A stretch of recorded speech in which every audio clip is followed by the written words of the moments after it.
ਮਿੰਟੂ ਜੀ ਆਪਾਂ ਪੰਜਾਬ ਦੀ ਸਿਆਸਤ ਵੱਲ ਨੂੰ ਆਈਏ, ਵਿਧਾਨ ਸਭਾ ਦੀ ਗੱਲ ਕਰੀਏ। ਵਿਧਾਨ ਸਭਾ ਦੇ ਵਿੱਚ ਸੀਐਮ ਮਾਨ ਸਾਹਿਬ ਦੇ ਬਿਆਨ ਤੇ ਭੜਕ ਕੇ ਜਿਹੜੇ ਕਾਂਗਰਸੀ ਆ, ਉਹਨਾਂ ਨੇ ਰਾਜਪਾਲ ਨੂੰ ਮਿਲਣ ਦੇ ਲਈ ਸਮਾਂ ਮੰਗਿਆ ਜੀ। ਕੁਛ ਨਹੀਂ ਜੀ, ਇਹਨਾਂ ਨੇ ਭਿੰਡੀ ਬਾਜ਼ਾਰ ਬਣਾ ਰੱਖਿਆ ਹੈ। ਜੀ ਅੱਜ ਵੀ ਉਹ ਤਕਰਾਰ ਹੋਈ ਹੈ। ਮੁੱਖ ਮੰਤਰੀ ਸਾਹਿਬ ਵੀ ਤੁਹਾਨੂੰ ਪਤਾ ਹੈ, ਹੂੰ ਉਹ ਇੱਕ ਨਾ ਬੜਾ खूबसूरत शेयर है किसी दा, जी जो खानदानी रईस है वो मिजाज रखते हैं नरम अपना, तुम्हारा लहजा बता रहा है दौलत नहीं नहीं है जी बिल्कुल है। तो कई बार ਜਿਹੜੀ ਦੌਲਤ ਨਵੀਂ ਨਵੀਂ ਹੁੰਦੀ ਹੈ ਨਾ, ਉਹ ਥੋੜਾ ਤੁਨਕ ਮਿਜ਼ਾਜੀ ਬਣਾ ਦਿੰਦੀ ਹੈ ਬੰਦੇ ਨੂੰ। तो ਗੱਲ ਇਹ ਹੈ ਕਿ ਸੱਤਾ ਵੀ ਇੱਕ ਦੌਲਤ ਹੈ ਨਾ ਜੀ।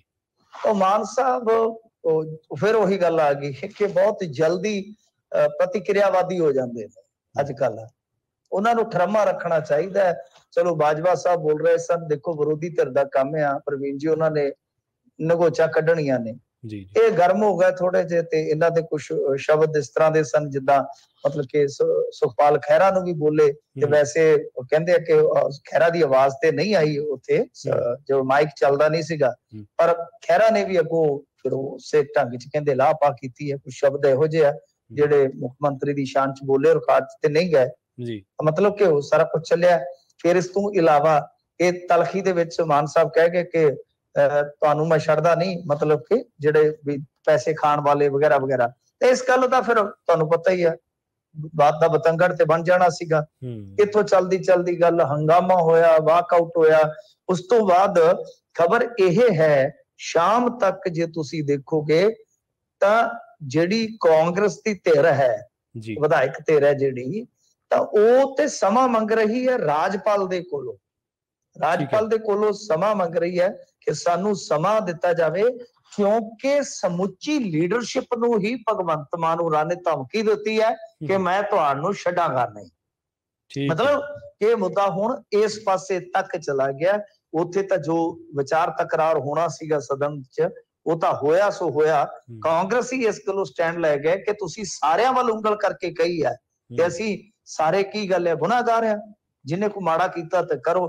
ਤਾਂ ਇਹ ਗੱਲ ਜਿਹੜੀ ਹੈ ਉਹ ਫਿਰ ਬਹੁਤ ਦੂਰ ਤੱਕ ਚਲੇਗੀ। ਕਹਿ ਲਓ ਕਿ ਹੁਣ ਤਾਂ ਗਵਰਨਰ ਹਾਊਸ ਤੱਕ ਵੀ ਅੱਪੜ ਗਈ। ਮਿੰਟੂ ਜੀ ਆਪਾਂ ਪੰਜਾਬ ਦੀ ਸਿਆਸਤ ਵੱਲ ਨੂੰ ਆਈਏ, ਵਿਧਾਨ ਸਭਾ ਦੀ ਗੱਲ ਕਰੀਏ। ਵਿਧਾਨ ਸਭਾ ਦੇ ਵਿੱਚ ਸੀਐਮ ਮਾਨ ਸਾਹਿਬ ਦੇ ਬਿਆਨ ਤੇ ਭੜਕ ਕੇ ਜਿਹੜੇ ਕਾਂਗਰਸੀ ਆ, ਉਹਨਾਂ ਨੇ ਰਾਜਪਾਲ ਨੂੰ ਮਿਲਣ ਦੇ ਲਈ ਸਮਾਂ ਮੰਗਿਆ ਜੀ। ਕੁਛ ਨਹੀਂ ਜੀ, ਇਹਨਾਂ ਨੇ ਭਿੰਡੀ ਬਾਜ਼ਾਰ ਬਣਾ ਰੱਖਿਆ ਹੈ ਜੀ। ਅੱਜ ਵੀ ਤਕਰਾਰ ਹੋਈ ਹੈ। ਮੁੱਖ ਮੰਤਰੀ ਸਾਹਿਬ ਵੀ ਤੁਹਾਨੂੰ ਪਤਾ ਹੈ, ਉਹ ਇੱਕ ਨਾ ਬੜਾ खूबसूरत शेयर है किसी दा, जो खानदानी रईस है वो मिजाज रखते हैं नरम अपना, तुम्हारा लहजा बता रहा है दौलत नहीं नहीं है जी बिल्कुल है। तो कई बार ਜਿਹੜੀ ਦੌਲਤ ਨਵੀਂ ਨਵੀਂ ਹੁੰਦੀ ਹੈ ਨਾ, ਉਹ ਥੋੜਾ ਤੁਨਕ ਮਿਜ਼ਾਜੀ ਬਣਾ ਦਿੰਦੀ ਹੈ ਬੰਦੇ ਨੂੰ। तो ਗੱਲ ਇਹ ਹੈ ਕਿ ਸੱਤਾ ਵੀ ਇੱਕ ਦੌਲਤ ਹੈ ਨਾ ਜੀ। तो ਮਾਨ ਸਾਹਿਬ ਫਿਰ ਉਹੀ ਗੱਲ ਆ ਗਈ ਕਿ ਬਹੁਤ ਜਲਦੀ ਪ੍ਰਤੀਕਿਰਿਆਵਾਦੀ ਹੋ ਜਾਂਦੇ ਨੇ ਅੱਜ ਕੱਲ। ਉਹਨਾਂ ਨੂੰ ਠਰਮਾ ਰੱਖਣਾ ਚਾਹੀਦਾ ਹੈ।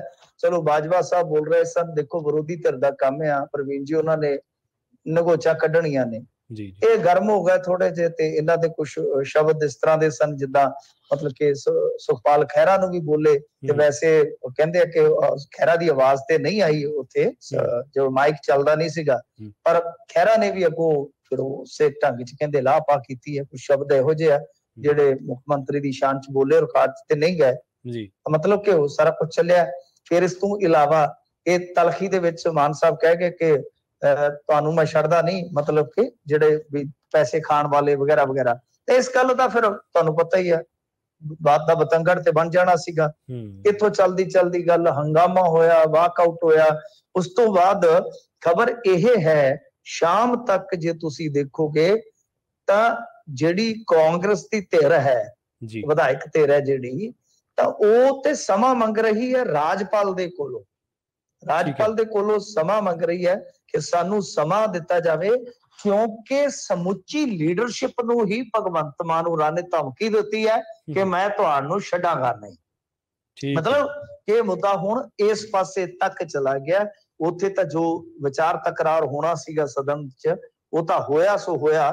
ਕਾਂਗਰਸੀ ਇਸ ਗੱਲੋਂ ਸਟੈਂਡ ਲੈ ਗਏ ਕਿ ਤੁਸੀਂ ਸਾਰਿਆਂ ਵੱਲ ਉਂਗਲ ਕਰਕੇ ਕਹੀ ਹੈ ਕਿ ਅਸੀਂ ਸਾਰੇ ਕੀ ਗੱਲ ਹੈ ਗੁਨਾਹਗਾਰ ਆ, ਜਿਹਨੇ ਕੋ ਮਾੜਾ ਕੀਤਾ ਤੇ ਕਰੋ। ਤਾਂ ਇਹ ਗੱਲ ਜਿਹੜੀ ਹੈ ਉਹ ਫਿਰ ਬਹੁਤ ਦੂਰ ਤੱਕ ਚਲੇਗੀ। ਕਹਿ ਲਓ ਕਿ ਹੁਣ ਤਾਂ ਗਵਰਨਰ ਹਾਊਸ ਤੱਕ ਵੀ ਅੱਪੜ ਗਈ।